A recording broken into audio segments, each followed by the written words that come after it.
So hello guys, स्वागत है आपका हमारे खूबसूरत सा प्लेटफॉर्म मंजिल इंडिया पे। आज हम इस वीडियो में ज्योग्राफी का मॉडल सेट जो कि जैक के द्वारा कल को ही दिया गया है उसको देखेंगे। आपको इस वीडियो को पूरा देखना है। क्यों देखना है? क्योंकि आपके एग्ज़ाम में यहाँ से बहुत सारे क्वेश्चन देखने को मिल सकते हैं। साथ ही साथ आपको एग्ज़ाम में किस टाइप के क्वेश्चन आएंगे वो सारा आइडिया इस वीडियो से पता चल जाएगा। तो चलिए बिना देरी किए हुए स्टार्ट करते हैं। हमारा पहला क्वेश्चन है, अधिवास भूगोल एवं जनसंख्या भूगोल संबंध किससे है? अधिवास भूगोल तथा जनसंख्या भूगोल का संबंध किससे है? इसका सही आंसर हो जाएगा सी नंबर, मानव भूगोल का। हमारा अगला क्वेश्चन है, प्रारंभिक वायुमंडल में किन तत्वों की अधिकता थी? इसका सही आंसर है हाइड्रोजन एवं हीलियम की। उसके बाद अगला है, गुटेनबर्ग अशांतित किन दो परतों की सीमा को कहते हैं? इसका सही आंसर है मेंटल और क्रोड। कौन सा आंसर होगा? मेंटल और क्रोड।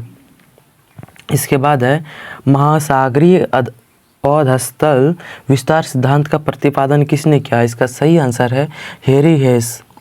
इसका डी नंबर आंसर होगा हेरी हेस। उसके बाद है, निम्नलिखित में से कौन सा स्थल पावन के अपरदनात्मक शक्ति द्वारा निर्मित नहीं होता?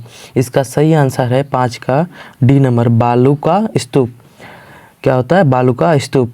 उसके बाद 6 नंबर है, सुनामी शब्द की उत्पत्ति कहाँ से हुई थी? इसका सही आंसर है जापान से। सुनामी शब्द की उत्पत्ति कहाँ से हुई थी? जापान से। उसके बाद 7 नंबर क्वेश्चन है, निम्न में से किस ज्वालामुखी प्रकार से सर्वाधिक तरल लवा प्रवाहित होती है? तो इसका सही आंसर क्या होगा? बेसाल्ट प्रवाह। इसका सही आंसर हो जाएगा बेसाल्ट प्रवाह। अगला क्वेश्चन है, गर्मियों में उत्तरी मैदान में बहने वाली गर्म एवं शुष्क हवा को क्या कहते हैं? याद रखना है, गर्मियों में उत्तरी मैदानों में बहने वाली गर्म एवं शुष्क हवा को क्या कहा जाता है? तो इसका सही आंसर है लू। आगे है हमारा क्वेश्चन, हिमालय किस सागर के अवसादों से निर्मित है? हिमालय किस सागर के अवसादों से निर्मित हुआ है? तो इसका सही आंसर क्या होगा? इसका सही आंसर होगा टेथिस सागर। कौन सा सागर? टेथिस सागर। हिमालय टेथिस सागर।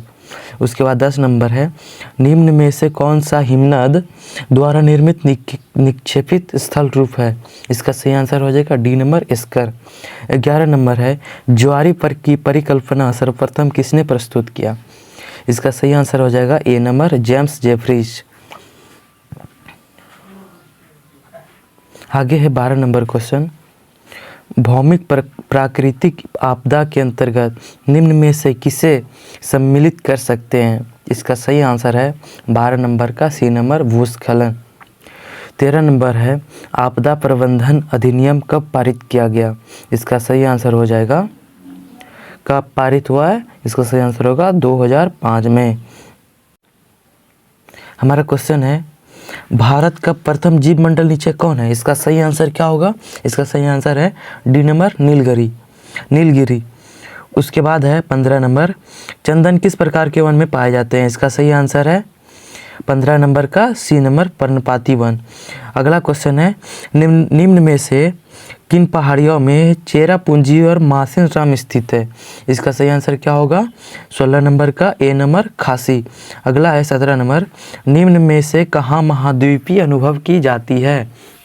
इसका सही आंसर है 17 नंबर का डी नंबर, हरियाणा। उसके बाद है 18 नंबर, इनमें से कौन सा कथन प्रायद्वीपीय नदी के बारे में सही है? पहला है, प्रायद्वीपीय नदी एक सुनिश्चित मार्ग पर चलती है। दूसरा है, इन नदियों का प्रवाह मानसून की बारिश पर निर्भर करता है। तीसरा है, यह नदियां 12मासी नहीं हैं। इसका आंसर हो जाएगा सभी। इसमें से जो लिखा है सब सही आंसर है। अगला क्वेश्चन है, गांधी सागर बांध किस नदी पर बनाया गया है? जिसका सही आंसर हो जाएगा ए नंबर, चंबल नदी पर। उसके बाद है, भारत में कोयला उत्पन्न करने वाला संरचना कौन सा है? इसका सही आंसर है 20 का ए नंबर, धारवाड़। अगला क्वेश्चन है 20 के बाद 21 नंबर, महाराष्ट्र पश्चिम घाट को किस नाम से जाना जाता है? इसका सही आंसर हो जाएगा 21 नंबर का ए नंबर सह्याद्री नदी। 22 नंबर है, हिमालय निम्न में से किसका उदाहरण है? इसका सही आंसर हो जाएगा 22 का ए नंबर नवीन वलित पर्वतमाला। 23 नंबर है, पाक जल डमरू मध्य किन के बीच स्थित है? इसका सही आंसर हो जाएगा आपका बी नंबर मन्नार की खाड़ी और बंगाल की खाड़ी। 24 नंबर है, इंदिरा गांधी नेशनल पार्क कहाँ पर स्थित है? इसका सही आंसर हो जाएगा पश्चिमी घाट। 25 नंबर है, तरंगों में जल की गति होती है। इसका सही आंसर क्या होगा? तरंगों में जल की गति गोलाकार होती है। 26 नंबर है, सागरी जल की औसत लवणता कितना होता है? सागरी जल की औसत लवणता कितना पीपीटी है? इसका सही आंसर हो जाएगा आपका बी नंबर 35। अगला क्वेश्चन है 27 नंबर, उच्चतम लवणता वाला वान झील किस देश में स्थित है? इसका सही आंसर हो जाएगा 27 नंबर का सी नंबर तुर्की। उच्चतम लवणता वाला वान झील कहाँ पर स्थित है? तुर्की में। क्योटो प्रोटोकॉल की उद्घोषणा कब की गई थी? क्योटो प्रोटोकॉल की उद्घोषणा कब की गई थी? इसका सही आंसर हो जाएगा 1997 ईस्वी में। 29 नंबर क्वेश्चन है, निम्न में से कौन सा लंबा दिन और रात होता है? इसका सही आंसर हो जाएगा डी नंबर ध्रुव पर। 30 नंबर क्वेश्चन है, संतृप्त वायु किस दिशा में संतृप्त नहीं रहेगी? संतृप्त वायु किस दिशा में संतृप्त नहीं रहेगी? इसका सही आंसर है तापमान के बढ़ने पर। अगला क्वेश्चन है 31 नंबर, पक्षाप बादल की ऊंचाई औसतन कितनी होती है? इसका सही आंसर है 31 नंबर का सी नंबर 8000 से 12000 मीटर। पक्षाप बादल की ऊंचाई औसत 8000 से 12000 मीटर होती है। हमारा अगला क्वेश्चन है, समदाब रेखाएं यदि दूर दूर हो तो वैसे क्षेत्र में दाब प्रणवता कैसी होती है? इसका सही आंसर होगा कम होती है। 23 नंबर है, सामान्यतः ऊंचाई के साथ तापमान घट जाता है, इसे क्या कहा जाता है? इसका सही आंसर होगा बी नंबर होगा इसका आंसर सामान्य ह्रास दर। सामान्यतः ऊंचाई के साथ तापमान घट जाने को क्या कहा जाता है?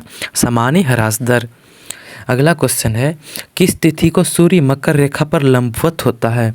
इसका सही आंसर आपका होगा 22 दिसंबर। 22 दिसंबर को सूर्य मकर रेखा पर लंबवत होता है। 35 नंबर क्वेश्चन है, पवन चलने का निम्न में से क्या कारण है? इसका सही आंसर होगा वायु दाब में भिन्नता। अलग अलग जगह पर वायु दाब अलग अलग रहती है, इसी वजह से हवा चलती है। 36 नंबर क्वेश्चन है, भूमिगत जल द्वारा चूना पत्थर प्रदेश में निर्मित निक्षेपात्मक स्थल रूप कौन सा है? इसका सही आंसर हो जाएगा आपका 36 नंबर का डी नंबर स्टैलेक्टाइट। अगला है 37 नंबर क्वेश्चन, मलवा अवधाव को किस श्रेणी में सम्मिलित किया जा सकता है? इसका सही आंसर है सी नंबर तीव्र प्रवाही बृहत संचलन। तीव्र प्रवाही बृहत संचलन। 38 नंबर क्वेश्चन है, भौतिक अपक्षय के लिए सबसे महत्वपूर्ण तत्व क्या है? भौतिक अपक्षय के लिए सबसे महत्वपूर्ण तत्व क्या है? इसका सही आंसर हो जाएगा आपका आर्द्रता। 39 नंबर क्वेश्चन है, आर्द्रता इसका आंसर नहीं होगा, इसका आंसर तापमान होगा। भौतिक अपक्षय के लिए सबसे महत्वपूर्ण तत्व तापमान होता है। 39 नंबर क्वेश्चन है, पृथ्वी का सबसे बड़ा मुख्य प्लेट कौन सा है? पृथ्वी का सबसे बड़ा मुख्य प्लेट कौन सा है? इसका सही आंसर होगा यूरेशियन प्लेट। कौन सा प्लेट? Eurasian plate. ये एग्जाम में आपका आ सकता है, इसलिए याद रखें। 40 नंबर और लास्ट क्वेश्चन है, भूकंप अभिकेंद्र के 105 डिग्री से 145 डिग्री तक में किस भूकंपी तरंग का छाया क्षेत्र विस्तृत होता है? इसका सही आंसर है आपका पी और एस तरंग। और बाकी कितने प्रकार के तरंग होते हैं वो हमें कमेंट करके बताएं। कोई क्वेश्चन में कन्फ्यूजन है तो कमेंट करके बताएं, हम आपका नेक्स्ट वीडियो में वो कन्फ्यूजन दूर करेंगे। और साथ ही साथ आपको बता दें, इस सेट के तरह आपको और 5 सेट प्रत्येक सब्जेक्ट का 5 से 6 सेट दिया जाएगा, जिससे कि आपका एग्ज़ाम में एक भी क्वेश्चन बाहर नहीं देखने को मिल सकता। 99% क्वेश्चन आपका यहीं से देखने को मिलेगा। इसीलिए चैनल को सब्सक्राइब करके रखें मंजिल इंडिया, और इंस्टाग्राम पर फॉलो कर लें मंजिल इंडिया, सेम यूज़र नेम है, क्योंकि वहाँ पर आपको सारे अपडेट्स मिलेंगे। धन्यवाद।